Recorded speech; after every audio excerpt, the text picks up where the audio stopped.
What should I call Sarah? Enterprising Sarah, screeching Sarah, loyal Sarah. I don't know that that would sell records though. I think I'm for Liz Shaw, if anyone's seen Throw, pipe spikes. She, obviously you haven't, but she does smoke a pipe, and everyone finds it a bit odd. But I was trying to give up smoking, so I was smoking a pipe. And Bill Bragg said, oh, bring it in, let's have it. So now I have to always bring the pipe in. Do you really smoke? Yeah, not anymore. Afraid I'm not allowed to say that here. You know, I'm going to have to take the shoes off it. Oh. Being on the beach. I'll go to suntan.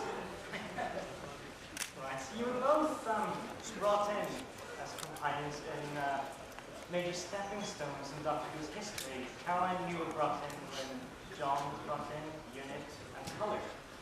And Sarah, whoops. Liz, you were brought in with Tom and Ian. How do you feel being brought in at such important stages in Doctor Who's history? Well, it's always very difficult following somebody else, as the Doctors must be even more so because they carry the show, really. I was very aware how popular Katie was.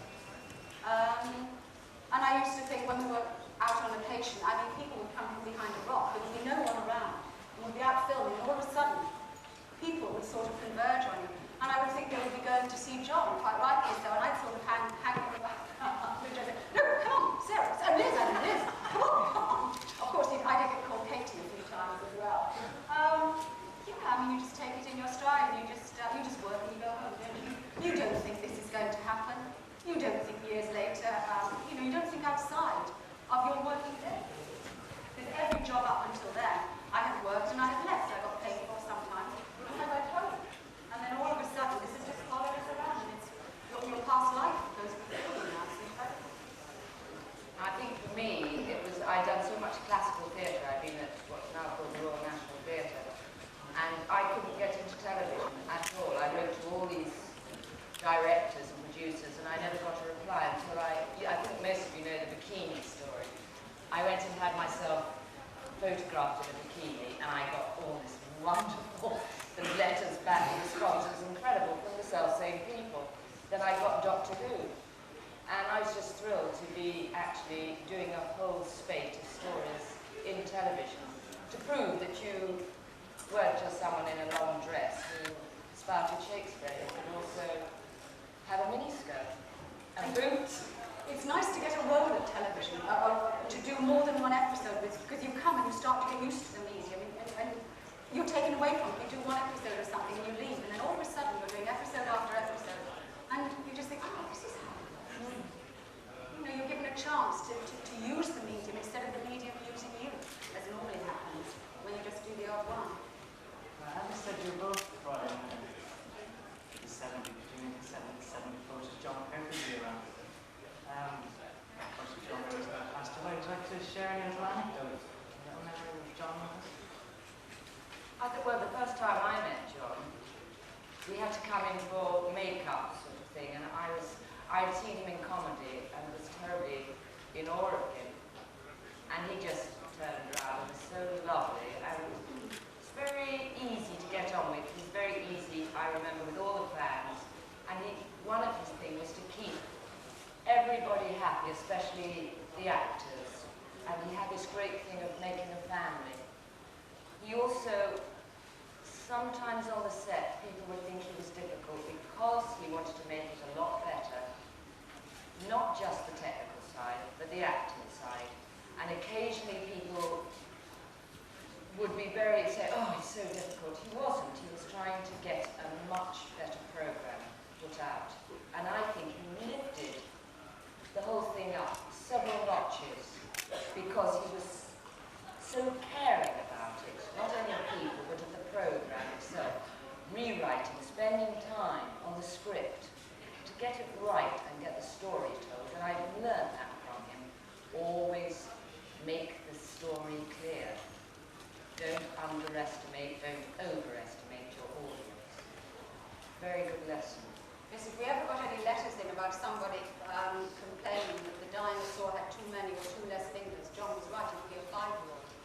He would never ever talk down Yeah. to the children element in Doctor Who. First time I met John was when I auditioned for Barry Letts, and John was working up above, was working on a Doctor Who story with Katie. And I was in the rehearsal room at North Act, and I'd done the scene with Stephen Thorne, who was later in the radios that John and I did. And Barry Letts said, well, would you like to meet John Pertwee? And I thought, well, I can't say no. So I said, yes, I'd love to. And John came down or up, whichever floor he was working on. And he obviously needed support. What you don't realise, you know, John was very shy, actually. I think most actors are. And he came accompanied by a girl on either side, who was probably the PA and the AFM. But this shock of white hair walked in. On either side, what looked like a paramour. His denim jacket absolutely covered in badges. And this sort of ship progressed towards me. We said hello, how do you do it? He was so polite, so charming. Evidently, he said to Barry, yes, fine, although I didn't see it, he went behind me while Barry spoke to me, and then just said goodbye and went away. And then I was offered the job. The next time I saw John was we went down filming. It was my very next time I saw him on Sontaran. And he was so aware that I was the new girl, but he obviously missed Katie desperately. Because I was an unknown quantity. Yes, I was fine, I'd done the audition, I looked all right. But, you know, he wondered if this was going to work. I knew he was thinking that, because I'm an actor as well. But he didn't let it show. He was absolutely charming, he was lovely. I adore working with John. And I learned a great deal. Often, I mean, John has a history of the work he's done. It's the most incredible career he has. I used to forget about that sometimes when you started. And all of a sudden, oh, this is John Pertwee. And you both worked with Tom Baker, Liz and Sarah Jane. And Karen, you worked with them in the House of Basketballs for BBC. Yes. Would you like to share a story about working with Tom? Was he as Tom as he was? He's a great eccentric, brilliant actor. I mean, you know more, because I was only in House of Basketballs. You can tell immediately when you work with an actor or actress, if they're reading you and you're reading them, or if they're only using you. He used you. I mean, he needed you. There was somebody else in it who was very difficult to work with, but he was magic. I think if you see enough of somebody's work and you learn to respect them, it's always a delight when you actually act with them and they're acting with you. Do you agree with that? I sometimes have a terrible fear that in rehearsal, an actor will act with you and then become the camera or the audience, and they look at your eyebrows and not at your eyes, and they do their own thing, and it's not what you rehearsed, and it's scary. And sometimes it makes me angry, and sometimes I'm so stunned it stops me doing anything. It's very weird, but he's wonderful. Gives, which is brilliant. He can be like a terrier with a bone. He worries it. He never lets go of something. If that doesn't work, he'll try it another way. He'll take on a different aspect of it, but he won't let go of it. I mean, he could always be very serious about what he was doing, but he never gets solemn. He had such fun. Everyone. It didn't matter if you had one line or if you were particularly a visiting celeb to the show that story. Everyone was treated the same. He used to do things I would fawn about and still get the work done in such a caring way. They would come up to him, costume or makeup, and say, well, while we were working on rehearsing one story, did you think you've got time, Tom? Just as you come after the rehearsal today, and we fit you. We've got to get into a Cyberman suit for the next story. We say, I'm sorry, I'm saving the universe. I haven't got time for that. You've got my measurements. And this wonderful sense of enjoyment. And I think it came through. It came through that tiny little hole under the tube. And his great sense of responsibility as Doctor Who was very, very important to him. The way he would treat people who came to talk to him about Doctor Who. It was wonderful. He revelled in it. And he really did make it the most wonderful Doctor, in my opinion. I feel very, really, very privileged to work with him. He brought things out in Sarah that I never would have found. Did you ever catch much of Doctor Who after you left during the 80s, a particular movie last year? I know the movie, certainly, yes. Yes, I did. I hadn't seen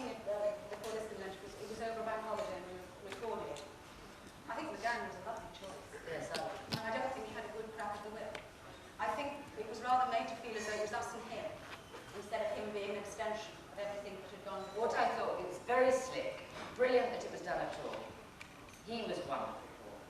But I longed for something zany, like him jumping on a penny farthing and going down an alley, so none of all these modern zip things could ever get through to him. Something, you know, when he brought the screwdriver out at last, it was wonderful, you know, you felt at home, this is our Doctor Who. I just wish there'd been a bit more, But I think that's right, I think it should have been our Doctor Who. They were in a very difficult position, they had all this money, they had one show to make or break. Would it have been better to have portioned it into 3?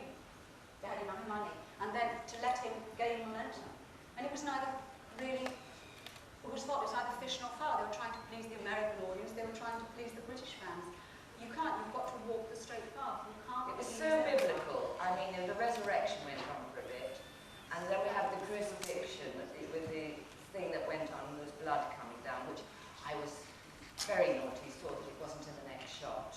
So, twists, and the Doctor just says, well, why don't we use the simple way out instead of having to use thousands of modern, like the motorbike and all that. That was fun, but if you jumped on a penny farthing, it would have been so zany and wonderful, and would have been sort of part of our, what we have come to expect of Doctor Who, that he uses strange ways to get there in front of everybody else. We'll move on a little from Doctor Who and talk about your own projects recently. Caroline, you've been doing the Probe series videos. Yeah.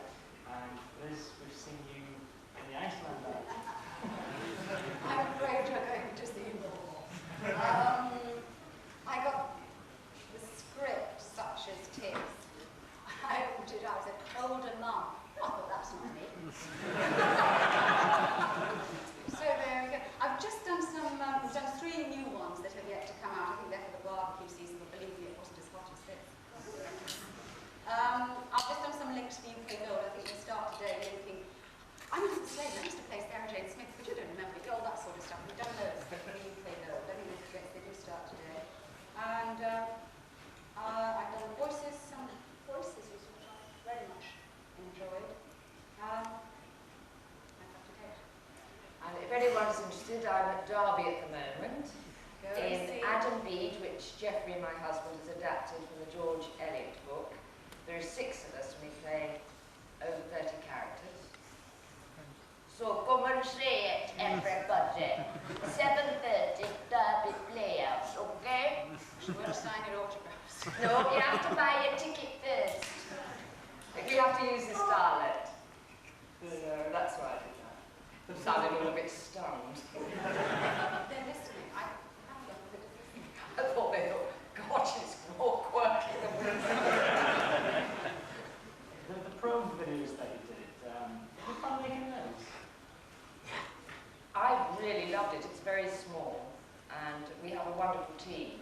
The crew is brilliant, and Lou and I really enjoy it. It's all a bit very, very quick. The last 2, when I say very quick, we did 2 in a fortnight, and we worked from about 8 in the morning till 12 at night.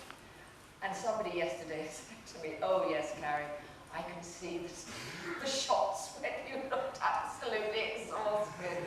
And I thought, well, you did my best. But it's getting into your high heels and all that, and doing, no, I love doing them. I mean, because I thought I cannot go back to remembering what Liz Shaw did. I watched all my tapes of that time, and then thought, now go ahead, she's 25 years older, just use that practical, slightly scathing occasionally, but get on and try and probe out what needs to be done. We have terrific fun on it, I must say. There isn't the pressure that you have in a large concern like Bede. You don't feel Big Brother's looking over your shoulder. Big Brother is directing it. That's Bill Baggs. And we have a very jolly time, but we work, oh, so hard. I mean, sometimes in television it's 4 or 5 pages. We do at least 10 or 12, if not more. And doing the 2 stories, you do, if you had the same set in both videos, you'd be doing those 2 stories, different scenes on the same day. And I had this great chart, wearing this, wearing that, because you don't have wardrobe or anything like that. Because you don't have the backup, do you, to ease it? You're doing every job. So you're doing everything, and all I think is that John's golden thing, keep the story clear, you know, because I think with the first one, Zero Imperative, some people said it was a little bit difficult follow. I don't know what you think, those who've seen it. But I do think that's awfully important, that you do keep it very clear for everybody. Do you consider it the British answer to the X-Files? As it's on the road on the conversation? I don't think my kids would. I mean, I enjoy doing it. I'd love to do more. I wish, one of the big companies would buy it. But it's doing quite well, I believe. It's being sent abroad and things like that. Shall we try and take some questions from the floor, yeah? Okay. Anyone got any questions? Should we come down a bit? Like Tom. Can't see. There's a great train of lights. Somebody there. Yeah. Do you understand the script? You didn't look as though I didn't. Yeah. Well, I understood my part in the script. I can't answer for anyone else. I saw my lines through it. You didn't understand it, obviously. Oh, I'm sorry about that. There's nothing I can say. I did my best. I'm sure everyone else did. Good in it. Well, there again, as Carrie said, you were working till 12 at night, If that was a real production, everyone would be saying, overtime. Oh, no such thing. You go back, you iron your clothes, you get ready for the next day. I think with the limitations to pull something off like that, and with what Bill is doing, what everyone is doing, it's incredible, this area that has grown up, people who were fans or who grew up with Doctor Who, are now actually filming and using us. I think they should be supported.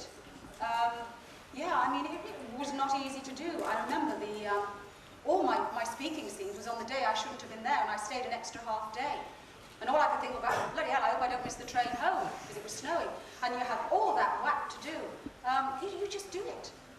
You just hope it works. Did either of you feel that you definitely felt comfortable? You were definitely playing the characters you played in the series before? Yes, I felt with Liz Shaw, yes. And I tell you, it was very strange doing Children in Need with John in Albert Square, because we stood together. That was the pit. And he said, I'm not talking about you. I stood there, you see, and thought, I don't know anybody except Andrew Beach said, hello, Caroline, and I thought, somebody knows me, how wonderful. And he started saying, John, Ducky, don't understand the storyline. Well, he thought that okay. And I said, John, we haven't time to worry, just do it. And I thought, shoo, it was like going back in a time zone, 25 years. I thought, this is where I've been before. It was weird, slightly strange that I thought, 25 years and I've had 3 children, and yet here we are in the same place again, watching for the danger. Wonderful. I was terribly ill that day. John, bless him, still refused to believe. Oh, she said she's ill. I was really ill. I threw up all over the set of EastEnders. And if anyone uses a picture, they bloody use that picture. Oh, that's Of the red hat. It's awful. It really is. But you see, it was rather like a royal walk down. It was for charity, and I didn't actually really want to do it, but I thought, well, everyone's doing it, I'd have to do it. I didn't really want to be Sarah in that dress mould again, but you do it. And you just do the best thing. I think you have to put your tongue in your cheek and grin and say, well, this is for a very good cause, and you might as well enter in it and make a fool of yourself. Yes, Don't be, absolutely.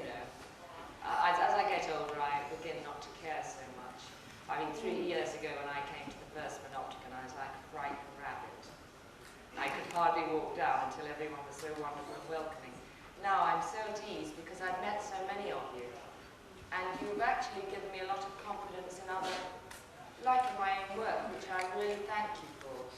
It's lovely to be able to stand there talking without thinking of, I don't mind. If I make a fool of myself, I know you'll forgive me. It's rather like working with a company.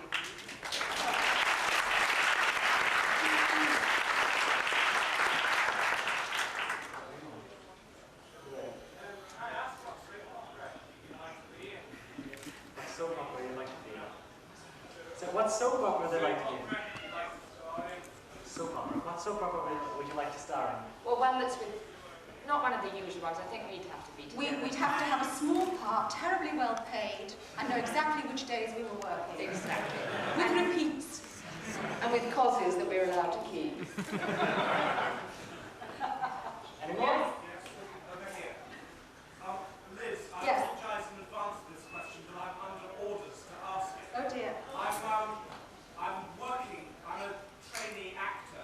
London, and I'm working with Cynthia Grenville, who apparently you got the job for her in the Brain of Morbius. She says to say hello. Do you have anything to say back to her? Cynthia Grenville is one of many types of actors that Carrie and I have worked with who will never really be terribly well known in a series up to this point. Hopefully she will. She's a wonderful actress. I first saw Cindy Grenville at Liverpool Rep, where I later worked. I couldn't believe I was going to work with her. She was the leading lady.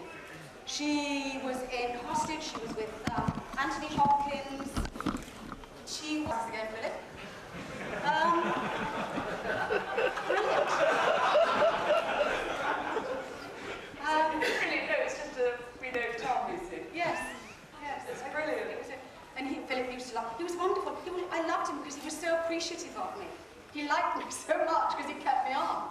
I wasn't his choice as the companion. And I actually, is that for me? I hope it's my agent. I actually knew that at some point, appreciative though Philip was, he came up to me once when we were doing some towering experiment. He came all the way up the hill because we were doing it on OB and the cables were up. And it was just the point where Sarah sees Potato Head again and gets scared. He came and said, how did you do that? That was really, and he was so nice about it, but I knew he'd want to choose his own lady because he was the producer. He wouldn't want Sarah Jane, on his back forever. And so Philip was really, at the end, coming to the end of that story, one of the reasons I left because I never wanted to be asked to leave. I wanted Sarah always to be, I liked her too much. If I'd been asked to leave, I think I would have been devastated. So I loved working with Philip. He made it very easy for me. And he was very, very supportive in every respect. He really, really was. There's a gentleman here at the front who has stand up for ages. Go ahead. Sorry? What was it like doing the 5 Doctors? What was it like doing the 5 Doctors? A mess, actually. Well, we got to know each other, so that was lovely. Poor Peter Moffat. He'd be sitting around chatting, going, will somebody please come out here and work? Oh, sorry. The joy of it was we met all the different companions. The one thing I used to miss when I was doing Doctor Who was a fellow mate, a girlfriend to go shopping with. And it was just so lovely. I don't know how many of us were in it. But it was like a sort of gaggle, wasn't it? We all got together. Something like That that. was lovely. Oh, yes, and there would be little factions, and we'd go from each little group, wouldn't we, and then go back to our own little corner. I mean, it was such a shame the BBC never gave everyone longer to work on that. Trying to accommodate all those doctors and all those companions. I don't know how Peter Moffat did it, actually. I really don't. Gavin and Grace Marks the rest of the quite tall. Were you pleased, or how did you feel about the way your characters were written out for the series? Were Written out. written out. And you feel that you were written out? Well, I was very happy with the way Sarah was written out. Because I just said, when I said I wanted to go, I said, please, don't kill me off and don't marry me off. And the script came through and they allowed Tom and I to jig it about quite a bit. And I just thought Sarah should say, I'm really fed up with being, shit at and shot at. I've had it. I want to go home. And I think that's what she did. Sarah was out of work for good. I don't think they could have done much about me. I just think I was 7 months gone by then. Oh, really? Yes! Excuse me, doctor, I have something else to do. Is there a doctor in the house? Yes. Not that doctor, no. They shot you. No, they didn't know. Luckily it was my first, and I remained quite small. I did get in the last Inferno, my dresser to take out the waist of it. And it was very funny because my husband kept being sick. I wasn't. And one of the girls, when he came on location, said, oh, that does happen, when people are, married and they have, and their wives get pregnant. And I was going, sort of mustn't tell anyone because I had been told by Derek Shervin the only thing on Doctor Who you mustn't do is to get pregnant. No sex in the TARDIS. No sex in the TARDIS. Gentleman with a blue shirt? I think it's blue. Is that halfway down? Yes, halfway down. Yes, he's done. Yes, you.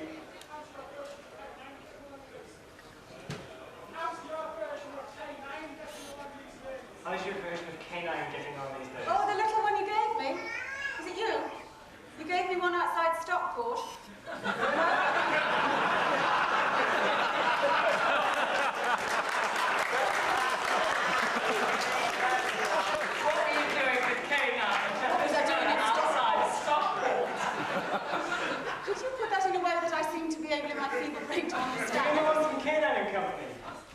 from Cannon and Company. Did you have a big one? They never gave me that. They haven't given me even the videos.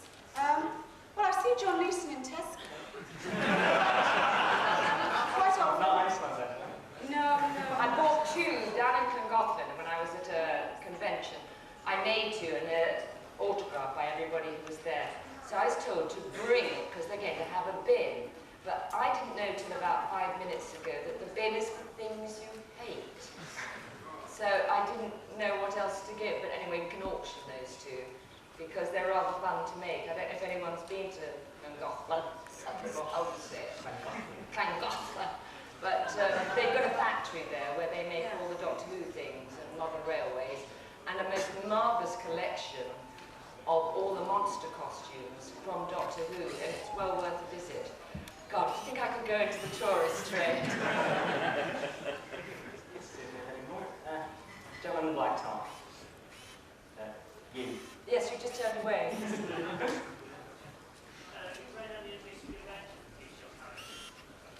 Sorry, can you repeat that? The Missing Adventures. I started one, but they asked me to read it, and after 6 pages, there were so many characters that I said no. Have you seen the covers of it? No. I don't know what they've done to it. It's my face, but I think it's Pamela Anderson's body. I refuse to read that. Listen, I wouldn't argue about that. No, it just doesn't go to sale. No. No, I haven't. Have you? All of them. Do you enjoy Are them? they good? I shall have to read them, won't I? Somebody gave me one and I haven't read it yet. So I will do so. You will now make me go back and read it. What are John Peel's like? Do you like John Peel's? Because I know... He's good? He's a nice fellow. Take another one. Gentleman, somewhere down the middle, white t-shirt and black hair. You seem to be very ambivalent in my view, but the last Doctor Who movie. Do you actually think there's a future for Doctor Who at all now? I didn't mean to sound ambivalent. No. I think it was wonderful it's been done. It's difficult when you know something so well. We're speaking from a vantage point that maybe we shouldn't. You know, maybe you should speak about the movie, not us. It's very difficult. Do you think that Doctor Who has a future now in terms of TV If series? I think it would be wonderful. I think you need to be very far-sighted. I do think the BBC have made a bit of a boo-boo in closing it down. It has such a huge following, not only in England, but all over the world. You see, it just won't die. Look at today. There's something about it, it just will not lie down and die. There is something still there. It's about heroes. It's terribly simple. Doctor Who isn't about special effects in space, it's about relationships. And, you know, if someone could get that handle on it again, like the directors and producers we had, yes, I think it could work. They would have to be very careful because of all the wonderful special effects that they do have now, but I still think imagination counts for a lot. I mean, I would have loved to have done a Doctor Who with all that money. You know, they were working uphill on that movie. I think, I mean, how can you, with everyone's hopes pinned on it, and all the fans, and I really think maybe the BBC made it us and them. You know, it should have been not what do we think of it, but how can we support it? How can we, you know, help Nurture it. Yes, I mean, it's that's very why there's like specially- 3 episodes happening rather than 1. You think of all the things you watch on television, you see something once, take The Good Life. If you've seen that, even a series of that once, they think, oh yes, yes. The second time it comes back, they've had time to work on it, to hone on their characters. Oh, I quite like that. The third time it comes back, wow, my favourite, you say. But that's money today, you get 1 shot at it. It is desperately unfair. I felt very sorry for them, because I think there was something there. Yes. And obviously, by the Because they did it. that, it didn't quite gel. But I do think maybe because of all the sickness, I mean the slickness, and all the equipment, all the technical knowledge, you do lose, as Liz said, the relationship, slightly boffin-y quality. It's like you read in children's books, that the boffin actually comes out with what is right. It's really right versus wrong. I think the Doctor was fighting such an evil power, and I think a lot of science fiction since has taken an ingredient from Doctor Who and used it, but they will never get that, am I allowed to say it these days, Englishness, of that boffin sort of kind, eccentric. I think if only Paul McGann was given a chance, he'd be able to do that. But he didn't wake up to who he was until 2/3 of the way through the film. And I think it would be wonderful if they could go on, turn it into a television series. It is a television program.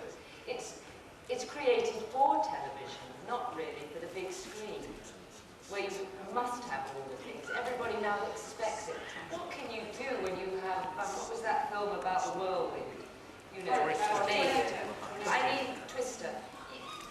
You need something that will go into the small box and be so compelling, and we know that character so well, that you follow it week by week, see how's he going to get out of this one.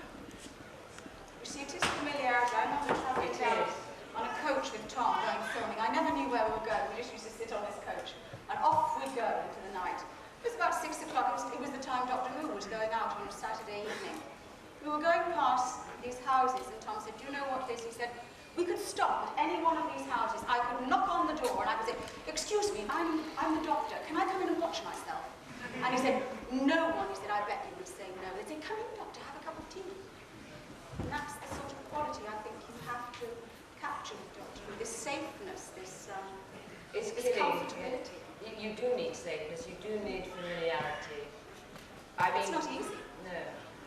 Right, well, I think we've just about run out of We time. bored them to tears. You all want a nice cup of tea, don't you? She'll make it for you. Go to Carrie's room.